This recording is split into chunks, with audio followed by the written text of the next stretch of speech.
आज की इस वीडियो में हम जानेंगे कि जीडीएस बीपीएम की जो फेशियल अटेंडेंस लग रही है उससे क्या फ़ायदे हैं और क्या नुकसान है, वो भी एआई की मदद से।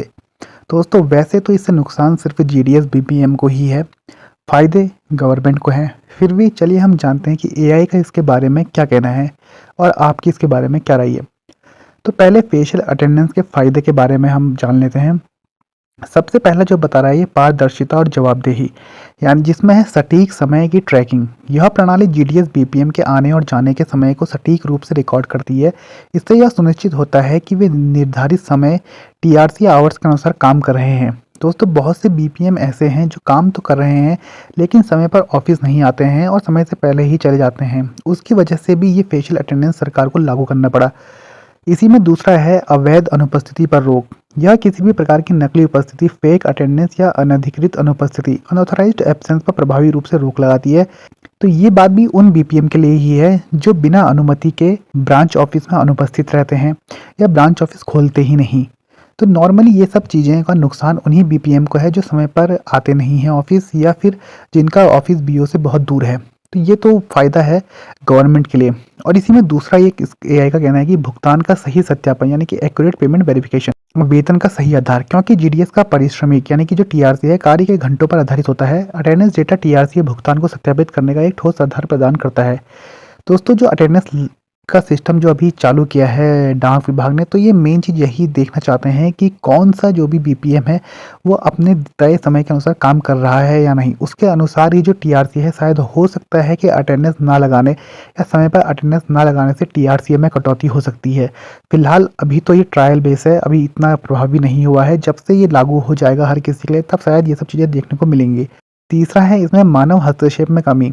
इसका मतलब है कि अटेंडेंस में निष्पक्षता, यानी कि मैनुअल अटेंडेंस रजिस्टर की तुलना में यह प्रणाली पूरी तरह से मशीनीकृत है, जिससे सुपरवाइजर्स या अन्य कर्मचारियों द्वारा उपस्थिति रिकॉर्ड में हेरफेर की संभावना समाप्त हो जाती है। तो जब ये जीडीएस फेस अटेंडेंस वाला सिस्टम पूरी तरह से लागू हो जाएगा, तो फिर इसमें जो है जब इसकी ट्रैकिंग होगी तो हर वो चीज़ देखी जाएगी कि कौन सा बीपीएम समय पर आ रहा है या नहीं, और इसमें कोई छेड़छाड़ नहीं हो सकती है। इसके अलावा अब हम देखते हैं कि फेशियल अटेंडेंस के नुकसान और चुनौतियाँ। दोस्तों, इसके नुकसान भी है, ऐसा नहीं है कि ये जो भी चीज़ है वो सिर्फ फायदे की है। इसमें कई तरह के नुकसान है। सबसे पहला जो है ये नेटवर्क और कनेक्टिविटी समस्या। अब ग्रामीण क्षेत्र, जो भी ग्रामीण क्षेत्र होते हैं, वहाँ जो जियो की जीडीएस और बीओ यानी कि ब्रांच ऑफिस अधिकतर दूर दराज के ग्रामीण क्षेत्रों में स्थित होते हैं, वहाँ इंटरनेट कनेक्टिविटी अक्सर अस्थिर या अनुपस्थित रहती है। इसके कारण अटेंडेंस रिकॉर्ड करने में विफलता आती है। दोस्तों, ये बात बहुत सही है। ग्रामीण क्षेत्रों में जहाँ भी जो भी ऐसे बीओ हैं जहाँ सिग्नल का इशू आता है, तो वहाँ मोबाइल में सिग्नल कुछ घंटों के लिए आते हैं, या कहीं कहीं तो ऐसा है कि सुबह के टाइम पे मोबाइल चलता है और दिन भर वहाँ सिग्नल गायब रहते हैं। तो ऐसे जो बीओ होंगे, वहाँ जो बीपीएम होंगे, उनके लिए बहुत दिक्कत होने वाली है। क्योंकि अगर ये चीज़ें जो है जो ये भी जो पूरी अटेंडेंस है अगर इस सिस्टम द्वारा चेक करी जाएगी, तो ऐसे में उन बीपीएम को बहुत नुकसान होने वाला है। क्योंकि नेटवर्क की कनेक्टिविटी की ये समस्याएं जो भी हैं ये बहुत ज़्यादा हैं। दूसरा है समय पर अपलोडिंग। अटेंडेंस रिकॉर्ड अपलोड न होने पर बीपीएम को तकनीकी समस्याओं का सामना करना पड़ता है और कभी कभी उन्हें मैनुअल हस्तक्षेप लंबी प्रक्रिया से गुजरना पड़ता है। ये भी जो है नेटवर्क से रिलेटेड है। अगर आपके वहाँ अच्छा नेटवर्क नहीं होगा तो सिस्टम में आपकी जो है अटेंडेंस सही टाइम पर अपडेट नहीं होगी, तो हो सकता है आपकी अनुपस्थिति भी लग जाए उस दिन की। तो ये सब चीज़ें जो है बहुत ही इस जो है ये अटेंडेंस की ये सब कमियां हैं। दूसरा है इसमें बिजली की कमी और बैटरी ड्रेन। अब दोस्तों, ये भी उन ऐसे पीओ के लिए है जो ग्रामीण क्षेत्रों में है जहां अक्सर लाइट चली जाती है। तो होता क्या है, ऐसा तो वैसे फिलहाल अभी कम है, लेकिन फिर भी ऐसे कई जगह में है जैसे बहुत ज़्यादा बारिश हो जाती है तो बाढ़ आ गई, लाइट नहीं आई, लाइट चली गई, तो वहाँ उन लोगों के लिए अपनी सिस्टम को चार्ज करना, हर सुबह समय पर अटेंडेंस लगाना, तो ये बहुत सारी चीज़ें जो हैं ये जो है बिल्कुल नेगेटिव वे में गई हैं बीपीएम के लिए, जिसमें अतिरिक्त जिम्मेदारी ये सब यही बताया गया है एआई द्वारा भी। फिर तीसरा है तकनीकी खराबी और रखरखाव। दोस्तों, रखरखाव तो कुछ नहीं करना है, लेकिन हाँ, जो भी सर्वर है ये फेशियल अटेंडेंस का जो भी सर्वर है, इसमें बहुत सारी दिक्कतें रहती हैं। जैसे अभी जहाँ जहाँ लागू हो गया वहाँ देखने को मिली है कि हर दिन कुछ ना कुछ एरर आती है इसमें। कभी आपका फेस ही इसमें स्कैन नहीं होता है, कभी सर्वर की एरर आती है, कभी आपकी लोकेशन समय पर नहीं आती है। तो इससे नुकसान सरकार को नहीं है, बल्कि इससे नुकसान जो है बीपीएम को है। क्योंकि वो अगर अटेंडेंस लगाएंगे और सर्वर का इशू है, तो उस वक्त तो उनकी बात कोई नहीं सुनता है। जब ये सब चीज़ें सिस्टम द्वारा चेक करी जाएंगी तो उनकी बेवजह अनुपस्थिति लग जाएगी। तो ये सब चीज़ें बहुत ही ज़्यादा यहाँ पे फेस करने को मिल रही हैं इस बीपीएम अटेंडेंस सिस्टम में। अब इसमें चौथा है कार्य की प्रकृति से असंगति, यानी कि फील्ड वर्क। अब जीडीएस बीपीएम का काम मुख्यतः फील्ड वर्क, डाक वितरण होता है। उन्हें अक्सर पोस्ट ऑफिस से दूर जाकर भी काम करना पड़ता है। अटेंडेंस के लिए उन्हें वापस ऑफिस आना पड़ता है, जिससे समय की बर्बादी होती है, खासकर उन क्षेत्रों में जहाँ डाक दूर होता है। दोस्तों ये भी एक बहुत बड़ी कमी है। कई जगह तो ऐसा है सिंगल हैंड के बीओए जहाँ पे बीपीएम को ही एबीपीएम का काम करना पड़ता है। अब एक इंसान डाक भी लाएगा, बांटेगा भी, और वो कब अपनी अटेंडेंस लगाएगा, और समय के अनुसार अगर अटेंडेंस नहीं लगाई उसने, तो देर की अटेंडेंस लगाने पर उसकी जो है टीआरसी को काटा जा सकता है।